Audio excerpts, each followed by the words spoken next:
Good day everyone, Stuart here from Northern Bolt & Tool, and you join me today on our second installment of corded versus cordless. Today we're going to be looking at heat guns. We've got our cordless unit here. The part number is HGLI 2003, and we've got this corded unit from Ingco, and the part number is HG20047. Now both of these machines claim a maximum temperature of 550 degrees Celsius. The airflow, however, on the corded unit is significantly higher than the cordless unit. The cordless one claims a maximum of 200 liters per minute, whereas the corded unit claims a maximum of 450 liters per minute. So we're going to be testing the performance to see if that will make a difference between them. We suspect the corded one would probably be a little bit better of a performer just because it can draw more current and electricity from the grid, whereas the cordless unit is relying on a battery. If it is a better performer, we want to test how much, but we want to see what the difference is, that sort of thing, and see if it is worth going for the cordless unit or the corded one based on their performance and testing. Another thing we're going to look at is the battery life on the cordless unit. That's a question that plenty of people ask. Obviously, that's a high consumption machine. It has a heating element inside of it, so it does draw a lot of power. So we're going to test and see exactly how long both the 4 and 5 amp hour battery lasts when fully charged on this particular unit. So with that, guys, let's get into unboxing and I'll show you guys what these all come with, and then we can get into some testing. Alright, starting off with the corded unit. It comes in a cardboard box. Both of these units actually come in a cardboard box. You've got your accessories, some nozzles and scrapers, etc. And then you've got the machine itself with the user manual. The machine itself, you can see here on the back, this is where you control your temperature with the circular thing. And on this switch over here, you control your airspeed. So you've got 3 different speed settings here, and you've got quite a nice adjustable heat setting on the back of this machine here. Pretty basic machine. That's all it comes with. You plug it into the wall and off you go. Obviously you can put your attachments on the front of here, whatever you need. This does actually come off, just so you guys know. If you ever need an application where you need to maybe get into something a little bit smaller, then this would get in the way. It is removable, but for the testing today we're going to keep it on, and that's pretty much the tool in a nutshell. So let's look at the cordless unit and see what the differences are. Alright guys, now for the cordless unit. You can see the box is a little bit smaller. Let's have a look what we get inside. So sliding the machine out, you can see we've also got some accessories. These accessories are pretty much look identical to the one that comes with the corded unit. No real difference there. Got your user manual, we'll put that back in the box. And we've got the tool itself. Now you'll notice this is actually a digital unit, so you can digitally adjust the temperature up here. And this switch on the front, this is for your airspeed. So you've got 1 and 2, and obviously 0 right at the bottom. Like the corded unit, this piece here also comes off. The nozzle isn't quite as long as the one on the corded unit, but there you go. It also has this hook on the back here if you want to hang it from things. So you can pull it out, clip it on, and then it goes back and it will hang from that clip.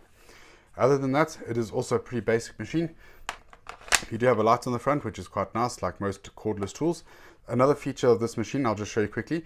When you turn it on and off, when you turn it off, you'll hear the machine pick up speed. That's the cooling function, cooling the machine down so that the nozzle isn't so hot that you'll burn yourself. So I'll show you that now. So there you go, guys. These are the machines, basic in a nutshell. Obviously this is a digital unit, the other one is not. But let's see how the performance compares between the two, and hopefully we can answer the question which one you should buy. Alright guys, for this test we're going to be positioning the nozzle of the heat gun, the exit nozzle, approximately 5 centimeters away from this piece of steel over here. We're going to be heating it up with the heat gun for approximately 1 minute, at which point I'm going to be measuring the temperature both on the front and the back side of this piece of steel with this laser thermometer.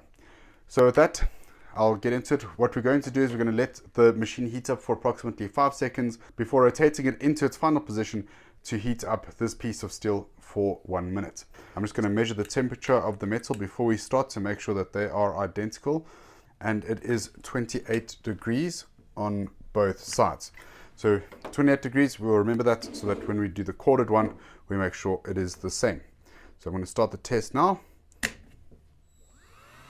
Just give it 5 seconds to heat up. 2, 1, 5. There we go.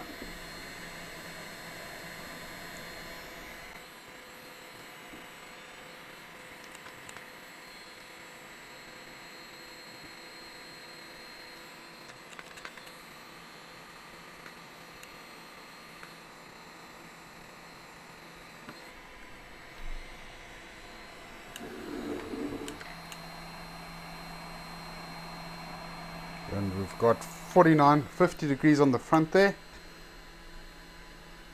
And we've got 49 on the back. So that's the cordless one. Let's plug in the corded unit and have a look and see what we're able to get. Alright, now time for the corded unit. I have set the heat on maximum here. This one's going to be a little bit more challenging because I have to physically hold the machine.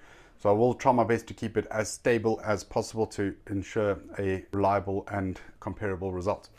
So I'm going to let the machine warm up. Let me just check the temperature of the metal here. It should be 28. And indeed it is 28. Check this side.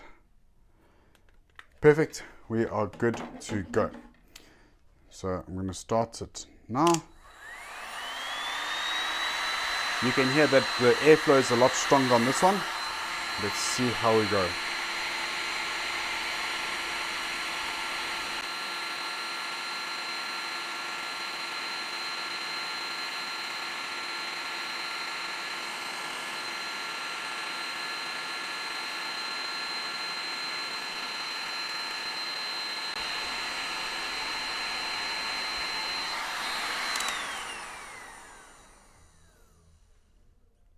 We have 106 on the front and 102 at the back. So you can actually see this machine is smoking. I'm just going to run it, let it cool down a little bit. While it's cooling down, you can see that this machine heated up the metal twice as much as the cordless unit. We've got another visual test to show you guys, which we'll show you now. And yeah, this machine is significantly stronger. Alright guys, for the more visual test, we're going to be running the heat guns and seeing if they're able to char the outside of this wood at all. I'm going to do them at the same time. They're both set to their highest setting, and I'm going to flick them on in 3, 2, 1.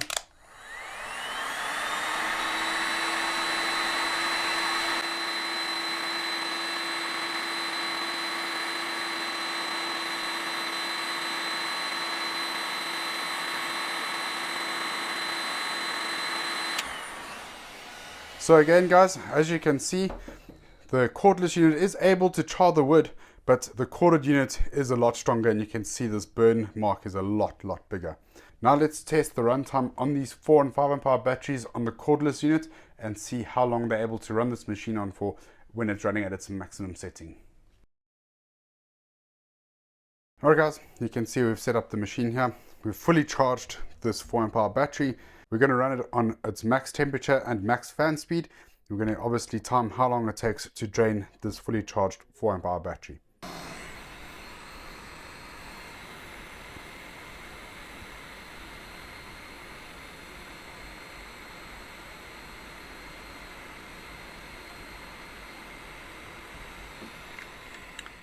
So there you go guys, dead on 15 minutes of continuous runtime on the 4 amp hour battery. Let's plug in the 5 and see how long we're able to get from the 5.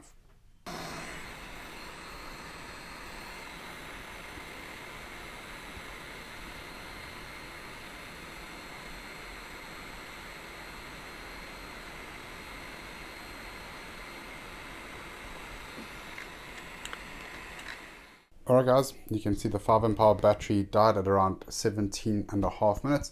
The 4 amp hour battery was on 15 minutes. We're going to do some quick math, but I think off the top of my head, the 5 amp hour battery we're expecting to last for another minute or so. But yeah, that's the result. And yeah, quite interesting to see that the red part inside this machine here, the red coils, as the battery started to get lower and lower, it started to get less intense red. Obviously, the battery not being able to supply the power that the machine is demanding. But yeah, that's more or less what you can expect on a 4 and 5 amp hour battery on this type of machine. Alright guys, so there's our testing complete. In that first test, That piece of metal used was about 6 mil thick, so a very, very thick piece of metal.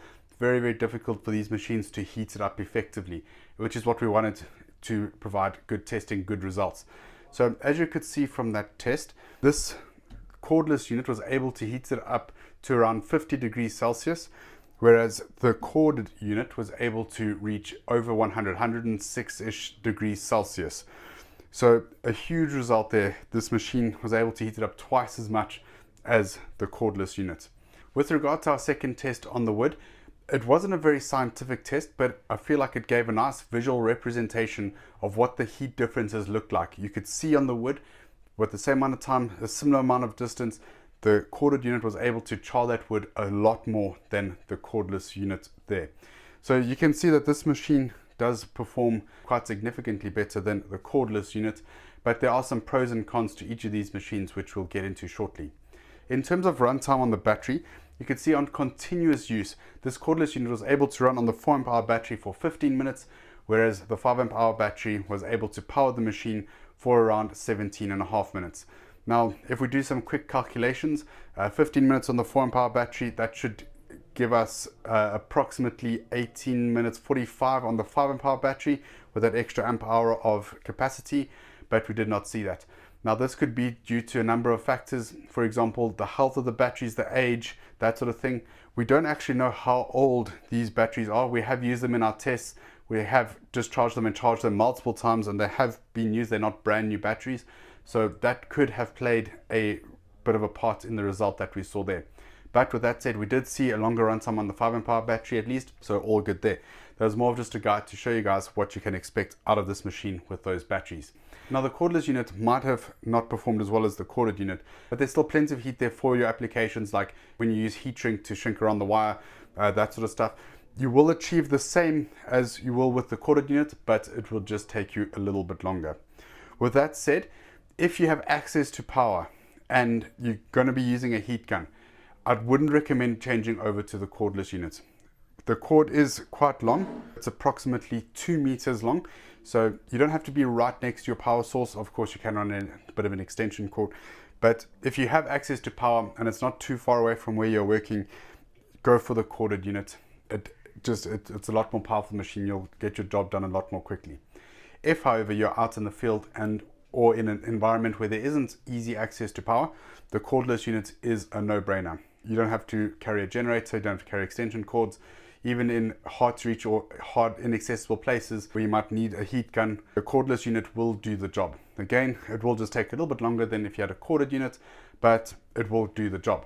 Now, with regard to the runtime, 15 minutes on a 4 amp hour battery, there aren't a lot of applications that will require you to work continuously for 15 minutes, but if there is, then you know how many batteries you'd need to buy to get your job done. With that said, most applications, 1 minute or so, like if you're heat shrink around a wire, even a few seconds or so will get you plenty far. So 15 minutes of runtime on a 4 amp hour battery I don't think is too bad. Quite a good, useful little tool, but like I said, it can't compete with the power or the performance of the corded unit. It's just able to draw a lot more power and heats up that heating element and have that airflow a lot more strong than the cordless unit. So there's my recommendation, guys. If you've got a power source nearby and you're not susceptible to things like load shedding or that sort of thing, the corded unit is the one for you. Stick to the corded unit. If, however, you are susceptible to load shedding and power cuts, or you go to areas where there isn't power or reliable power, or difficult to reach places where there's like just electricity is difficult to come by or run an extension cord to, then the cordless unit is your one to go for. So I hope I answered a few questions there, guys. I hope you've enjoyed this video. We enjoyed making it. Please like and subscribe if you haven't done so already. Both these tools are available in store and online, so we'll link them down below or provide our address should you wish to come and see them in person in our physical store. Thank you very much for watching, guys. I hope you enjoyed the video, and I'll catch you again next week. Thank you.